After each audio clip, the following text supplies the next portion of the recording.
Hey guys, and welcome to the fifth episode of the PC Renovation series. How you doing? Um, Remember last time? I think you do. We got that case, which is an Asus Aspire, God only knows. And today, this is a Thermatec Versa H15 or H15, however you want to call it. Box is actually just behind there. Um, which I put the system in, or I say me, it's we. We put the system in. Ooh, that's finished. And that is, yes, that is, it's a working system, as you can probably tell. Only thing is the power cables of PSU, that's temporary at the moment. That's not staying, um, because first of all, that PSU's a bit of a nah, and this is my PSU for my PC.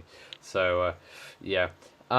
Anyway, today we're going to be doing a bit of a system 32 to 64 bit upgrade. So actually, at the moment, there's a little USB, as you can probably see just there.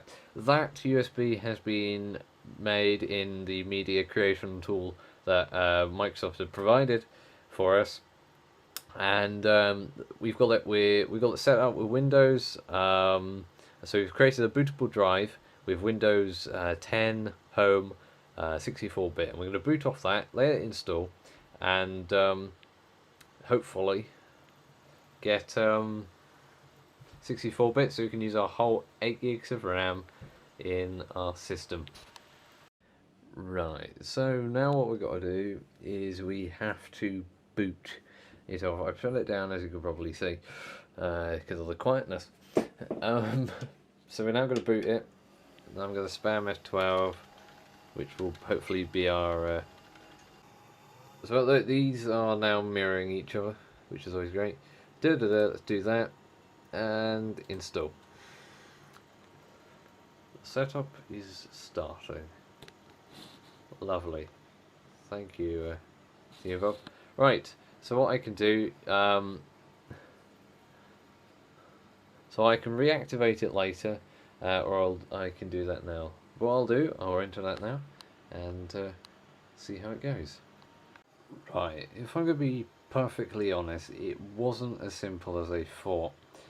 Basically, the product key works. The Asus one works from the old Asus or Acer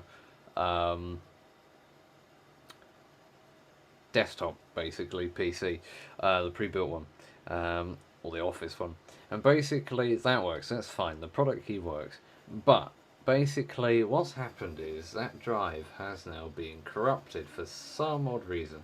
Basically what I've had to do, I've had to delete all the partitions of data on there, so I've had to completely wipe that drive up until the bare bones, so there's nothing on there at all. Then what I've had to do, I've now had to select or create new drives on there for this to install to. So yeah. So yeah, now I was given the option to do Home, Pro, etc., stuff like that. So yeah, and I wasn't able to get, let's say, the old stuff back. So we've now, so basically this is like this is basically now installing Windows for the first time, basically. This is what it's now like. Which is good, I mean, like, you know, it refreshes it. It's a new PC, new build, sort of quotations. So yeah, but this hard drive I'd had to completely wipe, reformat everything, so there's no old OS on there, but now there will be soon, depending if, you know, everything works. So yeah, I'm going to be right back while this does its work. Right guys, so we're back. We are back. It's installed everything. I don't know though if it has installed 64-bit. So we'll take a look, have a look, and let's hopefully see. Yep, 64-bit operating system. It's worked. Cool. I'm really happy about that. we got that working. Right, okay. So what I've got now, I've got to install the display drivers, because if I do Control P, you know, it won't work, etc. And you can definitely see that resolutions are not scaled at all. You can tell, definitely.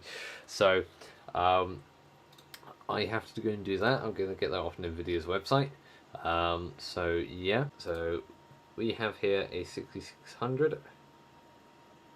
So I'm guessing it will be down here. 6600 GT. We are going to choose the desk, so that's the latest.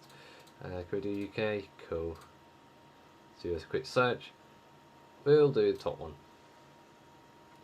because we can. There's a little update for that. Installing, very quick. Nice. Let's do that again. Re-entry. There we go. By doing that, we've got a little bit of an increased thingamabob, which is good. So now, guys, the graphics drivers have it installed. They're all working properly, etc. Stuff like that. It's all working like it's supposed to. Now we're installing this. This is a program that everyone loves. It's not even a program; it's a game. Well, program, application, whatever you want to call it. Yeah, we're installing it currently, and yeah, this is like official benchmarking tests. Brilliant. Right, I've got to log in, and then we'll try and get some results and compare them to last time. Right, so I've logged in. I'm letting that install the game. Yeah, so basically what I've done now is I have adjusted some presets. We're going to have the same settings as we did last time, just so we get a little bit of a fair result. What I've also done, I've changed the RAM on there. So normally by default you get 1 gig of RAM, which you can assign the game. I put 4 this time, so we've got half of our actual RAM in there. So we're going to see how it plays on the 64-bit operating system. Yeah, I've got to wait for the whole stuff to work, download. Ender Dragon. Now, I bet some of you are wondering, why Ben, are you doing this sort of series, and why are you doing stuff with PCs, you know, taking them out of a shitter version and putting them into a better version, and you're going through all the problems you have done. Very boring, I know. Well, the reason I do it is mainly for you guys, because people out there are not, you know, so great with technology in the sort of way, and I will say that I'm not 100% great with this. I have got one or two things wrong, but in general I'm good, and crediting myself, no, but I love to do it, you know, on this sort of, in this sort of format, because you guys can then see how I tackle problems, and then you can implement the solutions that I've gone through, and, you know, trying to sort out your problem, and you get to also see how I deal with, you know, these sort of PCs, and I really enjoy it. I do. I really enjoy it. It gives me something to do. But also, you know, I do find it very, very tiring, and very, very hard in some occasions, because you are dealing with stuff that either it's going to work or it's not going to work. It's not going to sort of work, and you know, you have to be very patient, especially with download times, especially with, like, you have to be very, very patient, and again, you have to be very, very careful with what you're doing, and I really enjoy it. I do. I really enjoy it, even though I might not be getting anything out of it. You know, it's great. And the thing is, like, I don't do this, you know, because I'm doing this for a friend. I don't do it at all, just, you know, for profit, you know, anything like that. I just do it because I want to be helpful, and I do it because you know, instead of going out of someone's way, paying like I don't know, £50 to do something, why not do it for free? You know, that's the sort of way I do it. You know, um, and yeah, and it's brilliant. It is. I find it's absolutely brilliant, and I really enjoy it. And again, it gives me a bit of experience.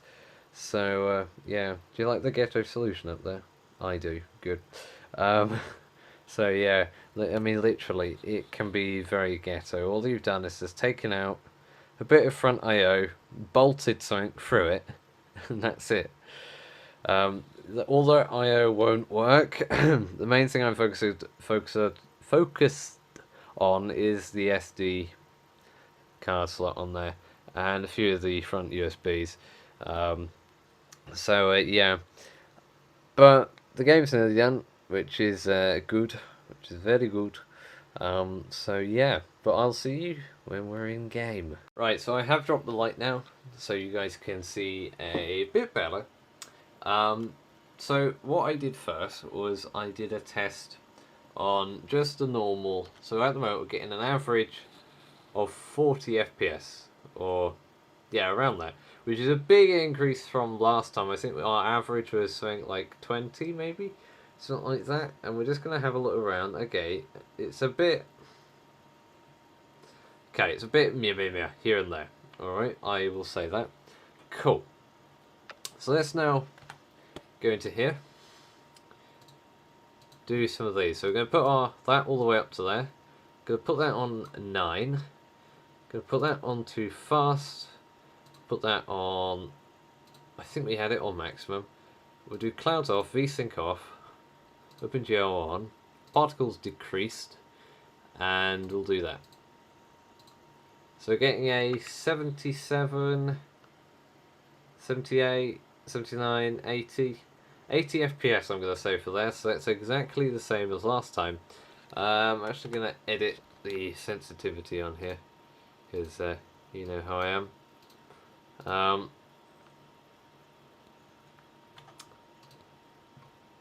It feels it feels a bit more playable. There is a bit of delay, like for example, I feel that there's a bit of like you spin around and it carries on, if you get what I mean. I feel there's a bit of that going on.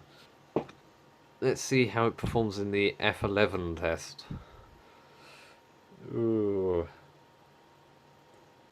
Clouds off, particles decrease. We'll do off. 103. This feels a lot more playable. Definitely feels a lot more playable. So looking up in the sky, we get 145 FPS, 150. Oh, hello. And I feel it's definitely a lot more smoother. So around 72. We have dropped a few frames here and there, but it's at the cost of it's definitely a lot more smoother. I feel I can do a lot more things. Let's do this in full screen again. 22. I think this is. I mean, it's playable. I find that it is playable. So that's a Minecraft test, and I mean, it's beating it. It's done it. It's brilliant. So yeah. So I thought what I'll do is I'll clarify max settings. So this is what I count as max settings. And it is again playable. You know, you can. This feels like my average. Like, you know, Minecraft session I normally had. Feels like the sort of performance that I get. It feels definitely like that. It feels very like it. And you know, we're getting around 34, 36 FPS. You know, around that. And it's still working. And remember, this is on a 1940 something graphics card. I think, it's either 2004. It's one of those. It works astonishingly. But again, remember, we do have an i5, so just take that into account. Right, so it's now shutting down for not the final time, but for the last time. Yeah, it's not going to be booted again up until the next time it needs to be booted. So, yeah. Anyway, I have now a bit of silence, which is lovely to hear. But with me, whenever I send something back, whenever I deal with something and then I give it back, I always try and get it back there in a nice way. So by that I mean, making it all nice, doing it all, making sure that the cable management is perfect. It's not, as you can see with this, etc. Ready for, so if you're doing an upgrade or, just simply getting it out of the box, you want it all nice and neat. So I'm going to do that. So basically there, we've got two of those. There's one's the bottom, one's the top. We've got the box, we've got some other stuff, goobity goop. We've got the side panels and some other stuff, which, yeah. So first of all, what I'm going to do, I'm going to take my PSU out. Then what we'll do a bit of cable management. We'll put on the side panels, and then we will start to put it back in the box. So PSU side panels are now on. The PSU's out. It's somewhere there, right there. Now what we're going to do, we're going to put it in those. So yeah, which is quite simple. You just lift and pop and then in there. And then, yeah. So here it is. Now, I know some of you are going, Ben, why have you bothered to wrap it up? But really, I mean, like, the reason I've only done it is because I want it to look, like you've actually bothered to make it look nice. And I mean, like, I like it. I like it. I mean, like, that's the sort of way I am. If you want a job done, you've got to do it right. So yeah, also because I don't really want to scratch the sides and don't really want to bang it when I'm putting it in the box. So, going in there now, which is going to be the most tedious job. But then what we do, put the paperwork on top, we do everything like so, and we're basically done. So, yeah. So I've even gone to the extent of making it presentable at the top, because that's the sort of person I am. So yeah, we've got all paperwork, we've got all the accessories, so that's screws and the ED drive, cage, thing involves. We've got then some other boxes, so we've got a fan, etc., stuff like that. And they're all in there. Next thing to do is just go VUM to VUM. So anyway guys, if you have enjoyed this video, please of course comment down below and leave a like on the video. It's much appreciated as always, and if you want more, definitely go and subscribe down in the description and down in the description down below. So the moral of this story today, if you want to get an Asus PC, strip its interior out, pull it in a gaming PC with a 2004 graphics card, you will be able to run Minecraft at around 140 FPS. So yeah, that's basically it. But yeah guys, if you have enjoyed the video, please of course comment down below. I'll be seeing you soon. Have a wonderful rest of your day, and yes, bye bye.